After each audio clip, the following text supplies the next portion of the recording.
Hello and welcome back to the Reentry Room. I am Alexis Starks, your host. I'm a maternity leave coach. I'm a working mom. I have two toddlers and I'm the founder of Executive Moms. And today I have with me our phenomenal guest, Jiemi Gao. Did I say that right, Jamie? Yes, that's right.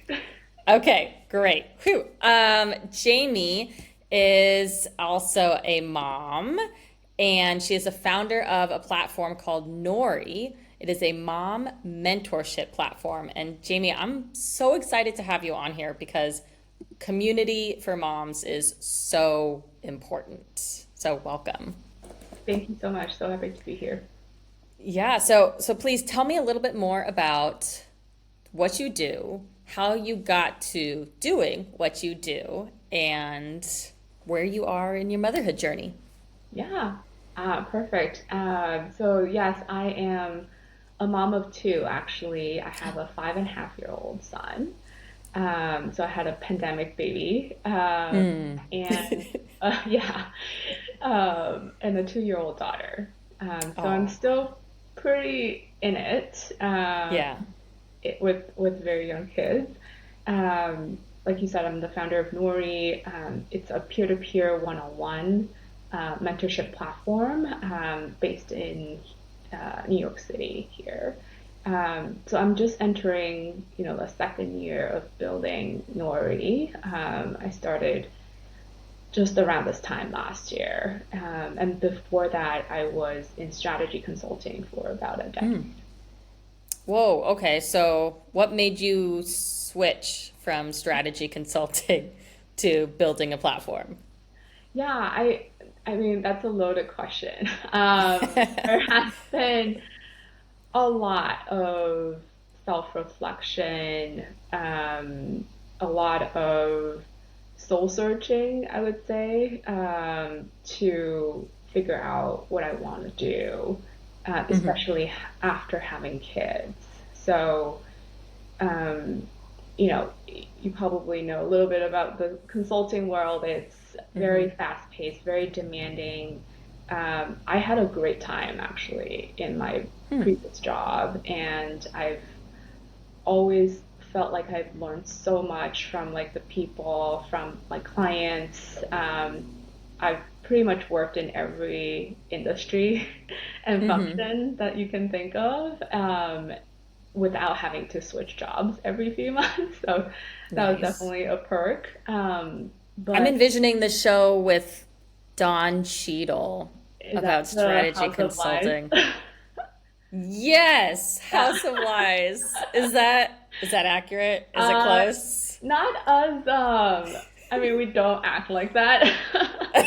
I wish, but it's yeah. So it is a little bit, there's some truth to it in that So show. But fast paced.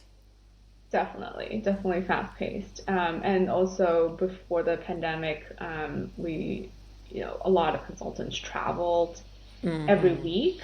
And it used to be Monday through Thursday, and you would travel basically anywhere in the country or sometimes in the world. So it is a lot when it comes.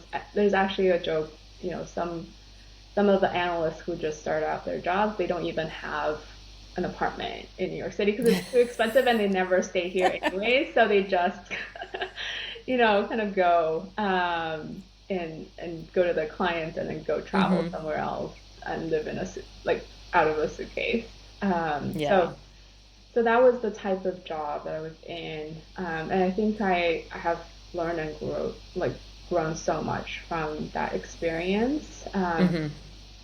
But after I had kids, it was just a very different, I guess, like different rhythm that was going into a different role, definitely, that I was stepping into. The pandemic added, I think, a lot of complexity to that as Yeah. well. So, yeah, so there have, I remember 2 years after my son was born, I was so burnt out that I took a sabbatical for 6 months. And I thought it was the greatest time. Um, it was such a privilege to be able to do that. Yeah.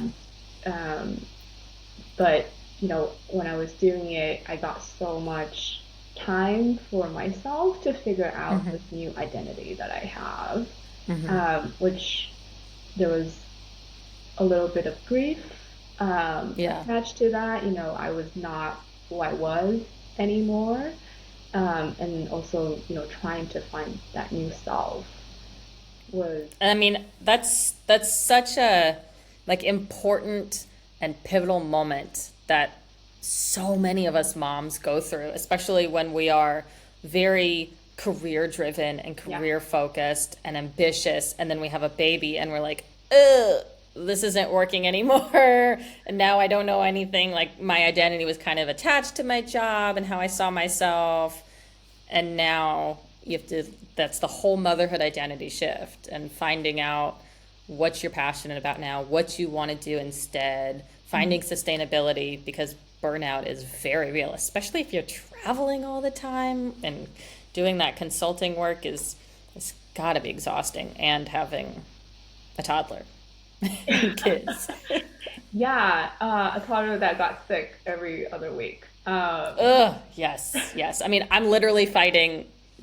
I feel my kids cold hitting me. Like I could feel it right now coming down from daycare. My daughter's been coughing for the last 2 days, and I Yeah. feel it finally hitting me. I'm like, what? Well, it's so interesting you mentioned the identity piece because did not, I don't think I ever even thought about what my identity was Yeah. before becoming a mother.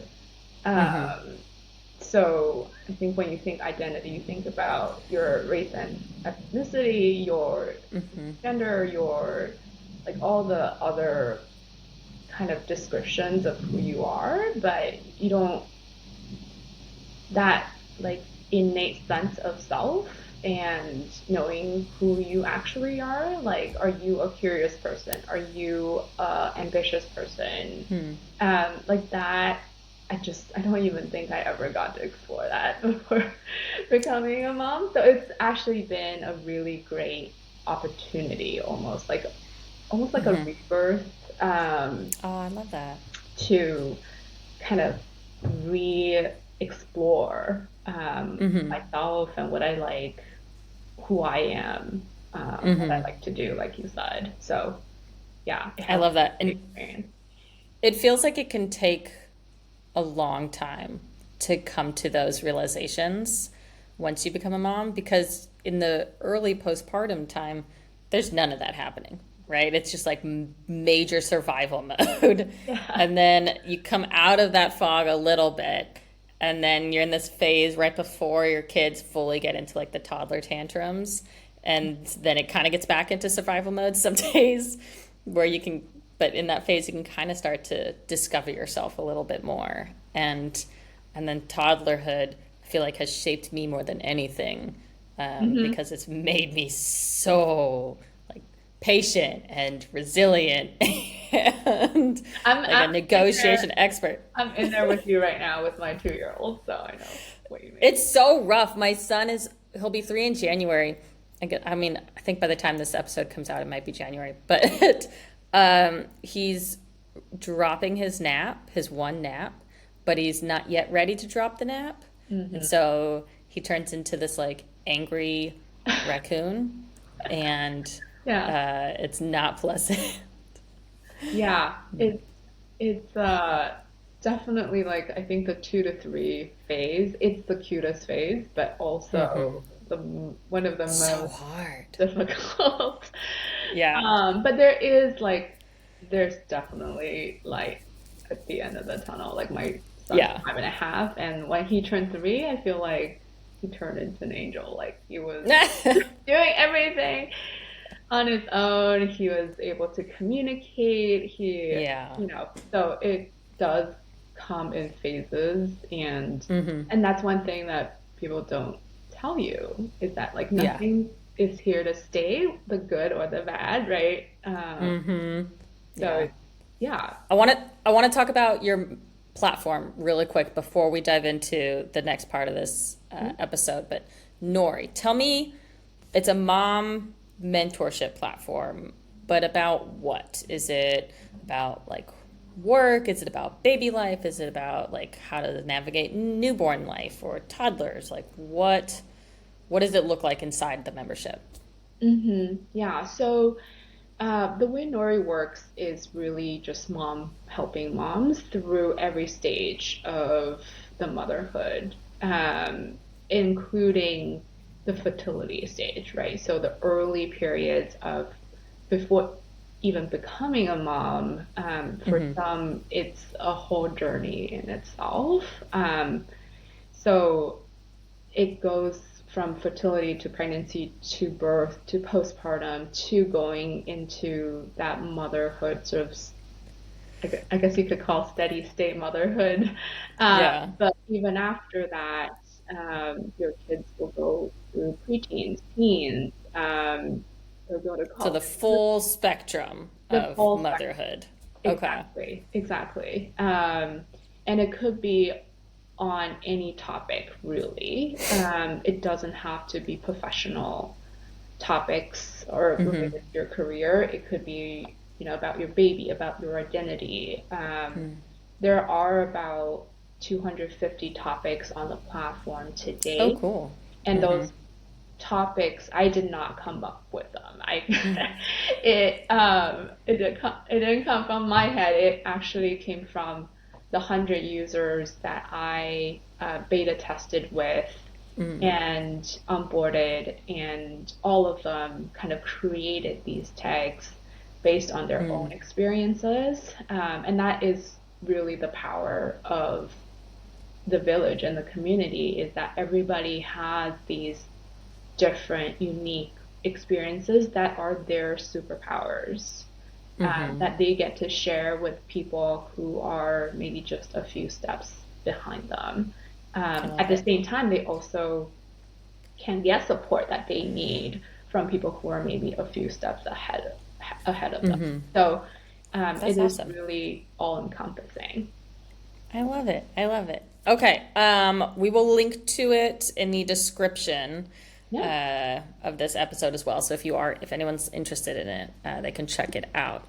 But Jieme, now I want us to get into sort of the meat of this episode, which is either a confession, where you talk about one truth or confession about motherhood or the work you're doing, or it's about the big lesson of what you've learned. So, I believe we're doing the confession chair today. Is that right? Yeah, that's right.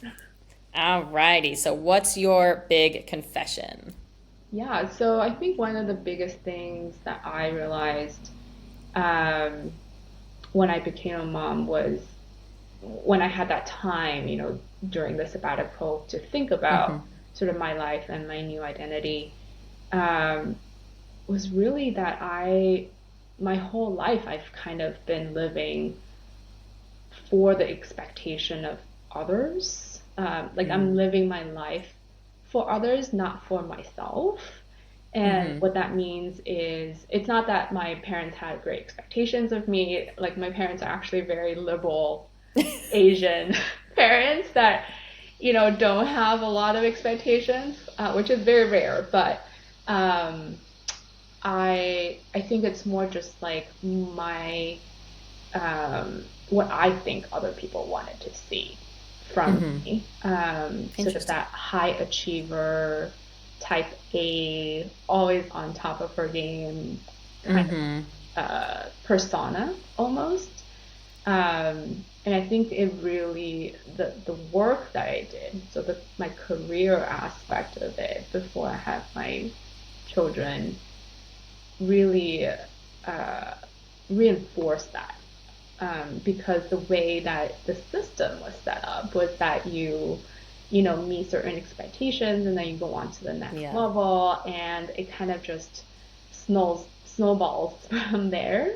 So I think it does, because of the way that the system was set up, it's really difficult to pull yourself out of that system and look at it from sort of a third person perspective, or another perspective to know that, hey, like, is this what I really want to do? Or Mm-hmm. am I doing this because my clients are asking me, or my Mm. partners are asking me, or my colleagues and my friends think that, oh, I'm a very, high performing, career driven person. Mm-hmm. So I think that part of it is one of the hardest things that you can do to yourself, to pull yourself out of. But Yeah. also, um, it's a great opportunity when you become a mother to be able to Uh, do something like that. I love this. Thank you for sharing this first. And I want to kind of ask you tactically if one of the listeners, a mom, is in that phase, or maybe she used to also be in that mindset of living to other people's expectations, how do you get out of that? Like, what's the first one or two things or steps that they can take to either become aware of the issue or fix it? Hmm. I guess not necessarily fix first. I think the first thing is, like you said, becoming aware of, is this something that you want to do? I think a lot of the times people know. Intuitively, Mm. we know when we are Mm-hmm. energized by the things that we're doing, or we are Right. drained from, the activities. So I think one of the earliest indicators that I got was when I wake up in the morning, am I excited to go and do the work, or am I just trying to avoid it at all costs? I think that's a pretty good sign of Uh-huh. saying, hey, like, you might want to think about, is this something that you are still interested in doing? Mm-hmm. Because I was once, that person that was excited to get out of bed and, work on the problems that I was solving. Um, but when Right. that change comes, I think it's also very, very, very clear. The other Mm-hmm. thing is, I think, taking the time to reflect. Yeah. One of the Which greatest is, things, yeah, it's hard to do that when you have kids and you're, up all night and you're tired. It can be very hard to find that self-awareness of like, how am I feeling right now? Tired. yeah. I think sometimes it's like not. So I went to a over the weekend. I went to a workshop Mm. that is called the Essential Women. That was Ooh. hosted by one of the Nori beta users who did a Mm-hmm. like kind of a spirituality type of class at Columbia University, and they did this workshop for all moms. Um, Mm-hmm. and one of the tools that they provided was journaling. Hmm. And I know journaling sounds like a lot for a mom when you can't even squeeze 5 minutes out of the day. But it is one of the best tools, and it's free. And Mm-hmm. it's something that I do not regularly, but I try to use it once in a while to reflect on some of the things that I'm thinking about, or some of the things that I'm doing. I think it's essential work that, Mm-hmm. is hard for people to think that it is. It means a lot to do something like that, but once you get Mm-hmm. into a habit of it, it is one of the most helpful tools that you can use to clarify. I love that. I've gone through phases of being really good at journaling and meditating. Hmm. And then I've gone through That's another one. the other phase of where I'm at right now of just like I don't remember the last time I meditated. And I know it has the benefits, right? So this comes Yeah. back to that self-awareness maybe of like I know it helps and you just have to make time and prioritize it, right? Hmm. Prioritize yourself, which is hard to do sometimes in motherhood. Yeah, that was actually the entire workshop, which is like you have to fill your cup before Yeah, you can pour into others. yeah, Um, and that is one of the most important things being a mother. it is. I love it. Well, thank you so much, Jamie, for sharing. Let's talk really, really quickly again about Nori and where we can find it. What's the website for it? Yeah, so you can go on asknori.com. Nori is Nori. Okay. And once you get on, you can sign up and I will reach out to you with an onboarding call and we can set your account up and get you going from there. I love it. And how much does it cost? Right now, it's actually free. There is a model where yeah, when you are a community member, that means that you Mm-hmm. are a mentor and a mentee. And Mm, I actually encourage people to choose that option because that's when you get to mentor others and you mm-hmm. also can get the help that you need. But if you do want to opt out of being a mentor, you would pay sort of $10 a month to still access, like to have the full access to the platform. Got it. Cool. I love it. So asknori.com. Yes. Awesome. I will put that in the description as well. And if there's any moms who are listening who are also or expecting moms and they need help planning the maternity leave and return to work program, I will put a link in the description as well to my resources for the Reentry Blueprint Workshop. And thank you, Jamie, so much for joining us on the Reentry Room. It's been an absolute pleasure talking to you. Yeah, it was an amazing time. Thank you so much, Alexa. Absolutely. And we will see everyone in the next episode. Thank you.